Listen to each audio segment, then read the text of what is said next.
Warm welcome. You're tuned into Eye on Africa. I'm Rochelle Ferguson-Biahi. These are the top stories. DR Congo chooses not to attend a donor conference in Geneva aimed at raising millions of dollars for the country. The UN says the situation in DRC is catastrophic. Kinshasa says that's an exaggeration. We cross to Kimberly Bennett in DRC for the latest. Uganda says it's positively considering a request by Israel to take in 500 Eritrean and Sudanese migrants. And Nigeria prepares to mark 4 years since Boko Haram abducted 276 girls from the town of Chibok. At least 100 of those girls are still in captivity. The parents say they've been let down by the government. But first to our top story, the Democratic Republic of Congo has boycotted a UN donor conference aimed at raising hundreds of millions of dollars for the Central African nation. Well, the UN estimates that 13 million people there are in need of assistance, including over 2 million children suffering from acute malnutrition. DR Congo's government says the UN's claims are exaggerated, and what's more, they say they weren't consulted about today's conference. Have a listen. What we are against is the fact that they organize a humanitarian conference on the distress in the Democratic Republic of Congo, but completely left out our government. It's totally unacceptable. Well, for more on this story, I'm joined by Kimberly Bennett of the Norwegian Refugee Council, an independent humanitarian organisation working on the ground in DR Congo. Let's cross live to her. Ms. Bennett, thanks for speaking to France 24. The UN says this situation is catastrophic. Kinshasa says that's excessive. What are you seeing? Thanks for having me. What are you seeing in your work on the ground?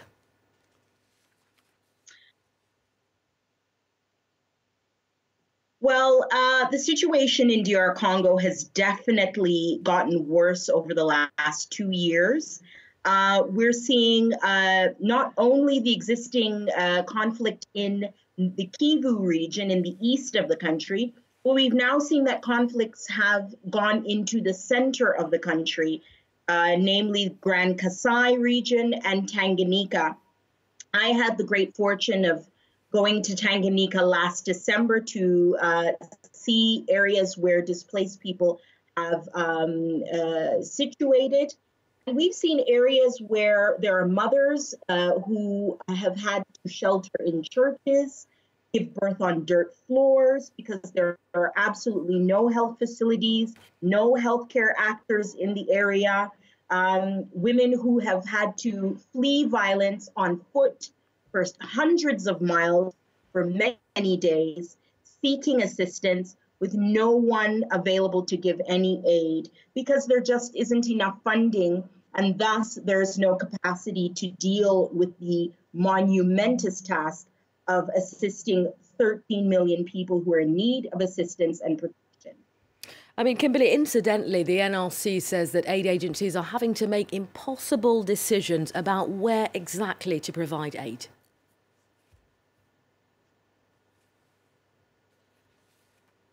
Yes, that's true. And it's not just NRC. There are parts of Tanganyika province, as I'd mentioned before, where the majority of the displaced people are housed in host families who are also in dire straits in terms of their situation in life. And thus, agencies are forced to choose, because they have very little funding, as to whether or not to assist the displaced or assist the host families who are also in need of assistance.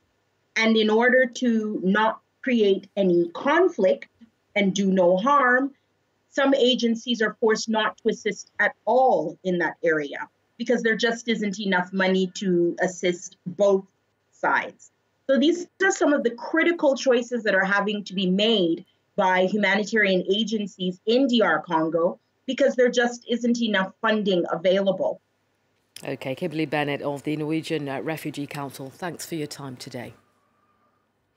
Now, Uganda has said it's positively considering a request by Israel to take in 500 Eritrean or Sudanese migrants. The Refugee Minister, Musa Ekwere, says that only those who hold refugee status in Israel and are willing to come to Uganda will be taken in. Well, upon arrival, migrants will be vetted once again before being granted asylum. Maud Julien has this report. Despite coming under stark criticism, Israel has refused to back down on its plan to deport thousands of African migrants and has said 8,000 of them could be candidates for expulsion to Rwanda or Uganda. Until recently, both countries had remained silent on the issue, but now for the first time, Uganda has said it's considering taking in 500 migrants. The state of Israel, working with other refugee managing organizations, has requested Uganda to allow about 500 refugees to be relocated to Uganda. I want to make it abundantly clear that the government and my ministry are positively considering this request. The plan to relocate refugees to East Africa has proved controversial. Some human rights organizations are even saying that it's unsafe. We know for a fact that the fates of those people are very harsh. We know for a fact that Uganda and Rwanda did not live up to the expectations, to their agreements, that they did not deliver a safe status for people to live there. The expulsions to East Africa are part of a larger deportation or detention plan. It's estimated 30,000 migrants are concerned. My life here in Israel is just like a floating balloon on the sea, which moves any direction according to the wind. Yeah. The Supreme Court suspended the plan after it was challenged by human rights organizations, and an agreement was found with the UN under which nearly half of the migrants would be settled in Western nations. But earlier this month, the Prime Minister scrapped the deal, leaving thousands again uncertain about their fate in Israel. Next, Nigerian officials say gunmen have killed 26 people in the country's Zamfara state in the latest in a series of attacks blamed on cattle thieves. According to reports, men on motorcycles attacked gold miners near Kurukuru village in Anka district late on Thursday. The killings were the latest round of tit-for-tat attacks on farming communities in the state. In March, at least 36 people were killed in a similar fashion in nearby Bawar Daji. The UN Children's Agency says since 2013, the militant group Boko Haram has abducted more than 1,000 children in Nigeria's northeast. On April 14, 2013, the group abducted 276 girls from the town of Chibok, sparking international outrage. Well, 4 years on, at least 100 of those girls are still in captivity. On the 14th of April 2014, Boko Haram stormed a boarding school in Chibok city in northern Nigeria, abducting 276 schoolgirls. 4 years later, over 100 of them remain in captivity. Their families and activists from the Bring Back Our Girls movement continue to wait for news of the missing girls. The government has not done enough in bringing back the Chibok girls. Enough means having all of the girls come back. It's 4 years that we are having to commemorate now, sadly and disappointingly so.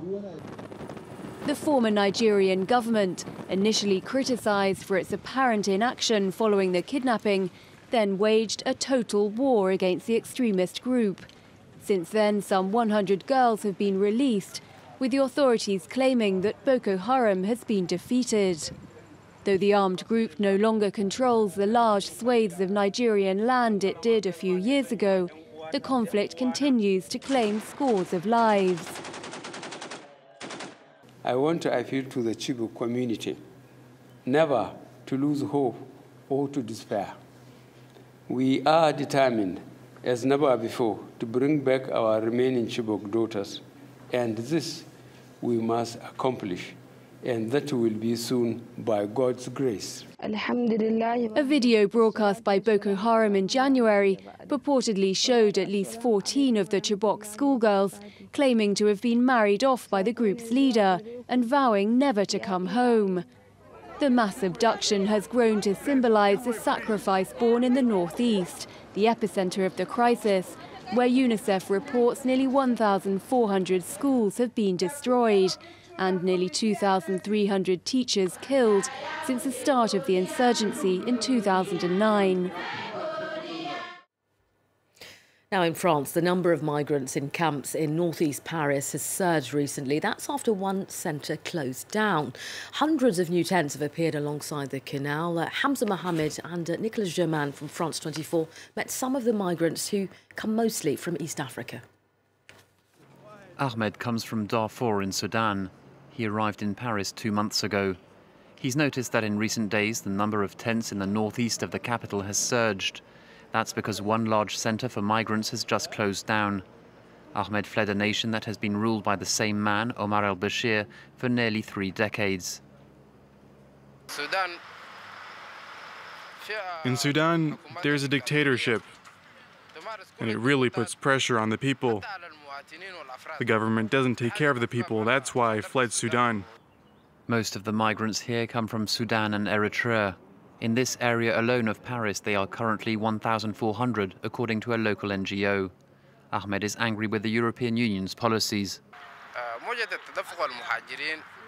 The reason so many migrants come to Europe is because we live in dictatorships that are supported by the European Union. The EU funds these governments who promise to stop migrants from leaving. But in fact, the dictatorships actually encourage these departures.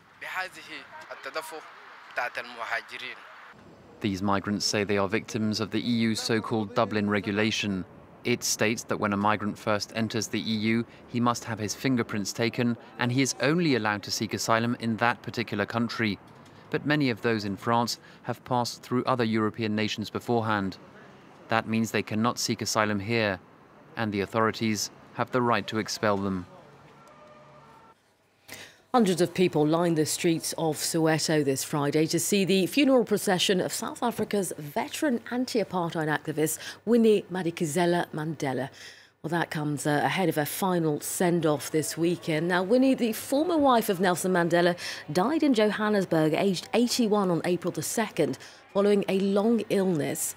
South African President Cyril Ramaphosa will lead mourners at a pre-burial service on Saturday at Soweto's Orlando Stadium. Earlier in Soweto, the American civil rights activist Jesse James praised Winnie Mandela for never giving up the fight. She could have just been a quiet mother with 2 children. Such a beautiful woman. She could have laid back and waiting and hoping. She left her going and fighting. She never stopped fighting. She never stopped fighting. She never stopped serving. We're back in 45 minutes' time. Up next, more international headlines. Rochelle is here.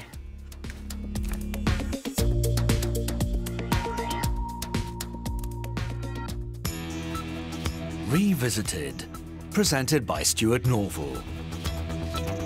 After 20 years of conflict in which 70,000 people died, the Shining Path is a painful subject in Peru. It's 50 years since the armed revolutionary movement was created and 25 since the arrest of its founder. So how strong is the movement today? Are its members still nostalgic for the Maoist period? And what of the families of the thousands of missing victims? Revisited on France 24 and France24.com.